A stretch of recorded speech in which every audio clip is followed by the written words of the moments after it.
Hey, on this episode of Deploy Friday, we talk about everything social. We have lots of social networks you may not have heard of, so we cover them all. We talk about our new careers page, and we wrap things up with a exciting announcement coming March 31st around GitOps Cloud. All this and more coming up on the latest edition of Deploy Friday.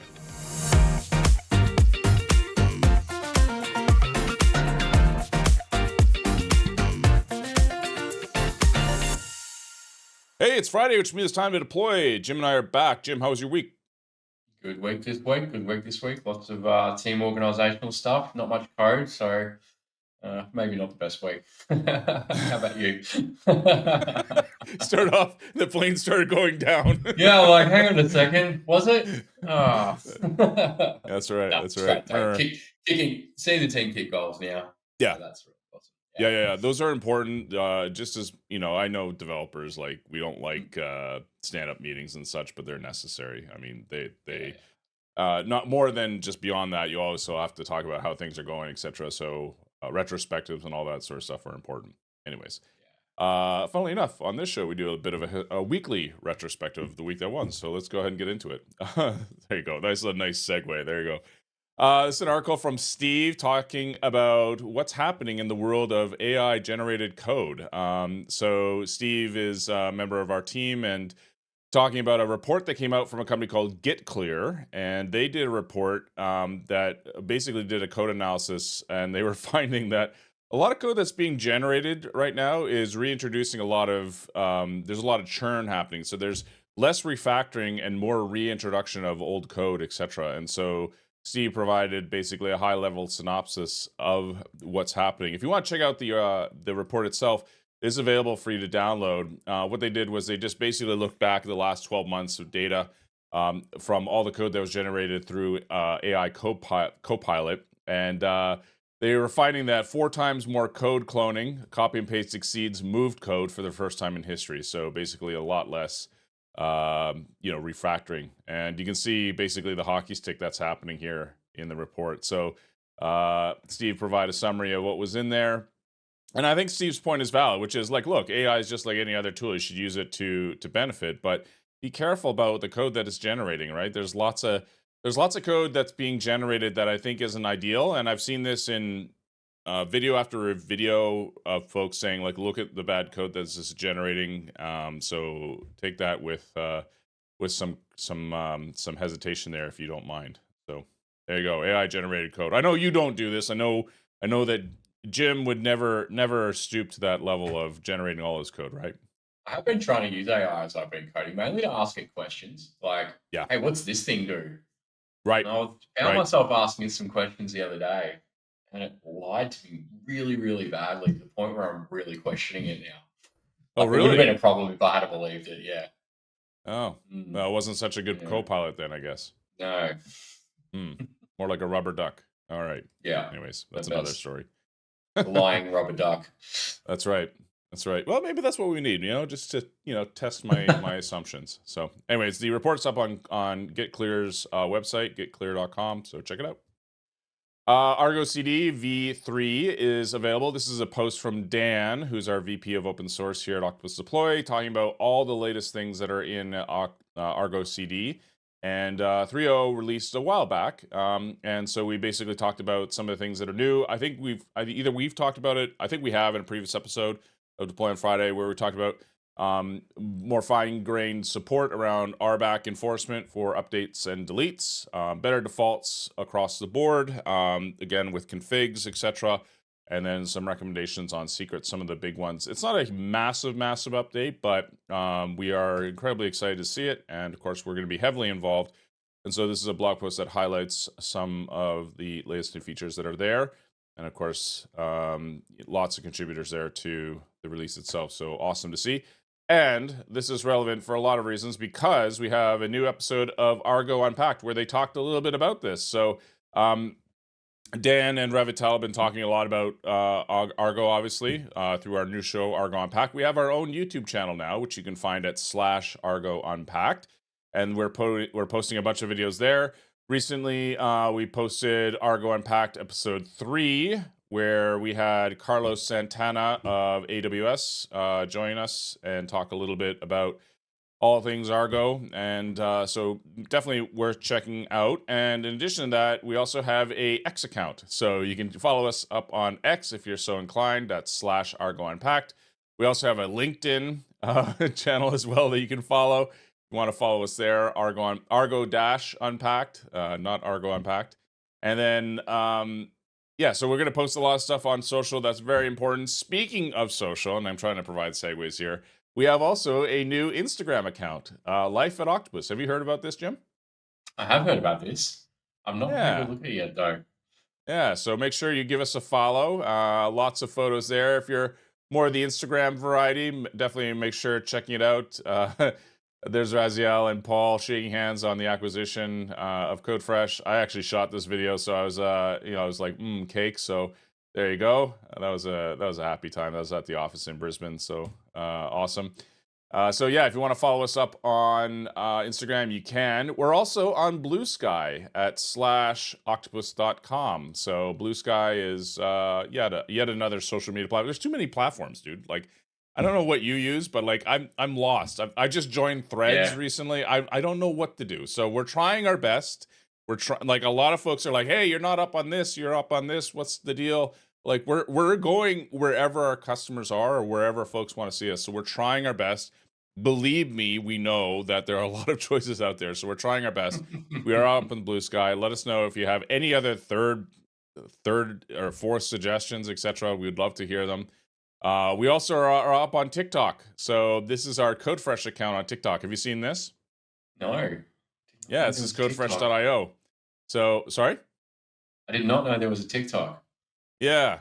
So we actually have one for Octopus, but I started it way back when. I'm like, I can't do all, like, there's just too much. Like, it was too hard, so I had to stop. But we have 2 posts for our Octopus Deploy TikTok. But Jenny, who's super awesome, has been maintaining for a while now the Codefresh TikTok. And if you're more of the TikTok variety, you can check it out. Lots of really cool videos there. I am not good at TikToks. I have to up my game on the TikTok variety. I don't take pictures of food or me skiing or anything like that. So I'm going to have to, all my videos would be playing ice hockey, I guess. I don't know if they'll allow me to have a video camera on the ice, but there you go. So yeah, lots and lots of cool choices. We've got Bluesky, we've got Instagram, we've got Argo Unpacked. We've got it all. So, you should have something you can follow. Sorry. It's like too many. It's too much. There's Colin and Dan with their little lightsabers. I was at KubeCon EU. So there you go. Little highlight videos there. There's Dan in Paris. Awesome. All right, let's move on. This is a blog post from Stephanie talking about our new careers page. You've seen this over at octopus.com/careers. We revamped it there to highlight some of the folks who are at Octopus Deploy. So if we take a look here quickly, if you go to /company/careers, there's Rob. Hey, Rob. And this is a video. I was somewhere in this video. Yeah, we're highlighting a lot of what's happening at Octopus, which is awesome. This is when we got the new shirts. There's you. I remember taking this photo. Yeah, I remember taking this photo. I was like, hey, everyone get together. The funny story about this was during the acquisition. We had to rush out and get these printed, and it was literally the morning. I had these Ubered to the office because they just came off the t-shirt press, and we needed them for. So I was literally watching it on my phone. Where is it? Because we had all the senior leadership in and everything, and so when they got, I just threw them out like confetti. I'm like, here, put them on, sort of thing. So yeah. So the careers page is there. We got folks listed, and roles, etc. So if you're all interested in what it's like to work at Octopus, check it out. And anyways, this is the revamp that we did of the page, and Stephanie wrote about it on the blog post. It's a great page. It's probably our most creative and awesome page I think we have at Octopus. I think I know some people will hate me for that because they work a lot harder on things like our use case pages, which are awesome. But I got to say, the careers page got a lot of today. Okay, there you go. Favorite page today. Thank you. You saved me. Anyways, so definitely some good stuff to check out there. Maybe we'll get you up on there, Jim. So, all right. I mentioned earlier that we have a bunch of webinars coming up. The next one we have is our release party. So this is going to be on March 25th, next week. So we're going to have a live event featuring PMs and engineers from the team. That's why I dubbed it various folks from Octopus Deploy. There's lots of folks who are taking part of this. So our release party is basically a celebration. We're going to show a bunch of live demos of all the features we've shipped in Octopus Deploy. If you don't know, you can check it out at What's New. So if you go to /what's-new, there you'll see a page that looks like this. And we have not only the new features we've shipped on cloud, we also have our 2025.1, which we mentioned last week. So we have config as code for runbooks. We have the ability to deactivate tenants, generic OpenID connect, optimizing resource child first ordering the task queue. I think you guys did something with that. And then obviously the TLS, which you mentioned earlier, you had a part in as well. So we're going to be talking about all these and more during the release party, which you can check out at /webinars. Dan and I are going to be talking about KubeCon Europe. We've got our one-on-ones. We've got also a new webinar that's going to be featuring Kit and Nick, talking about a new feature that we're going to be talking about called Kubernetes Live Object Status. So this is something you're not going to want to miss. This will be on April 15th. We have a ton more webinars coming. Like, this is like webinar power hour right now. I don't know what's going on, but we're just pushing all these webinars out. And don't forget Argo Unpacked. But we've got all these webinars that are coming. Believe me, we have more. Like, everyone's keeps asking, like, when are we going to announce the X and Y webinar? And it's like, it's coming. Relax. It's okay. So maybe, Jim, we'll get you guys to be on a webinar at some point. You and your team talking about resilient deployments. So there you go. Awesome. Don't forget, we're going to be at KubeCon Europe. Speaking of KubeCon Europe, we're going to be at KubeCon Europe April 1st to 4th at the XL in London. And we got lots and lots of stuff planned here. Bob's going to be doing most of it. So anyways, we got an exclusive event where we got a magician who's going to be joining us, Adam, who's going to be joining us to talk about magic and CI, and maybe he'll magically improve your pipelines. I don't know. And we've got Jeopardy with Dan. We've got a bunch of sessions being done by a bunch of folks who are awesome.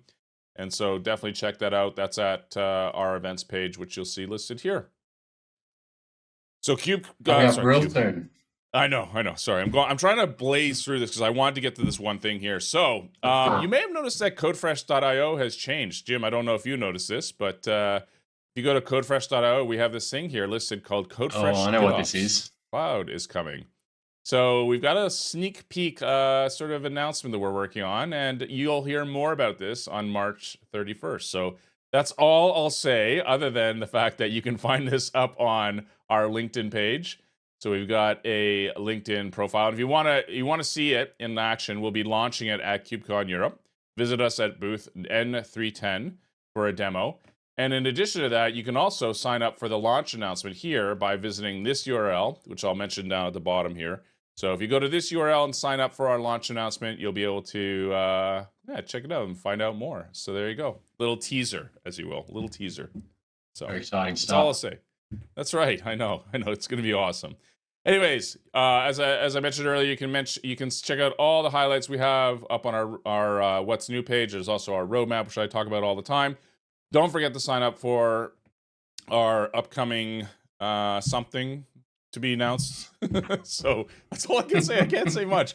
March 31st. You can sign up for our launch announcement. You'll find out more. And with that is the news. I was racing through that to try and get through it all. So apologies for speaking fast. Anyways, exciting stuff, eh? Cool stuff. Really cool stuff coming. Nice. All right. Well, that wraps it up for this week. Don't forget, sign up for the launch event, etc. And we'll see you hopefully at KubeCon EU. And so on behalf of Jim and I and myself, happy deployments, everyone. Take care.